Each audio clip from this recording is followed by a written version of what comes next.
After resigning as the Paso Robles Joint Unified School District Superintendent, Chris Williams could still walk away with thousands of dollars in severance pay. KSBY's Megan Healy joins us live outside the district office with a closer look at Williams' contract agreement.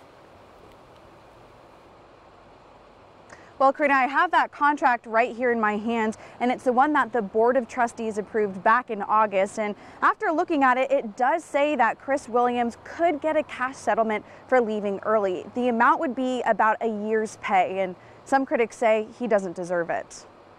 That's just wrong. Donna Doctor's daughter is a student at Paso Robles High School. She says Chris Williams doesn't deserve a dime of the taxpayers' money. They don't have the funding for all the classes and the extracurriculars. It's the parents paying for that too.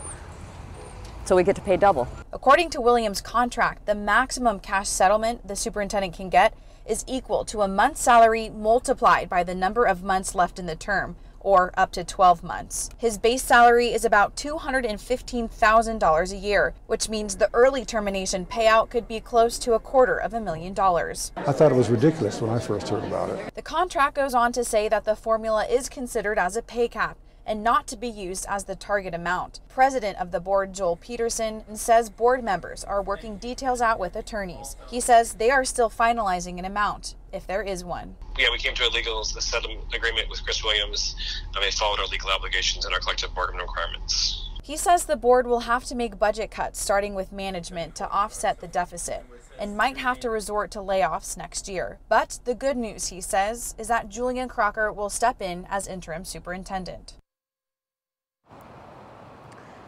Now, Julian Crocker was the superintendent for SLO County and Paso Robles Joint Unified School District for a number of years. And Peterson says he's looking forward to welcoming back the former employee to the board. Live in Paso Robles, Megan Healy, KSBY News. Megan, thank you for the latest. Williams resigned last week. Recently, he had come under fire for a budget crisis. The district was left with $2.1 million less than what was projected for the school year.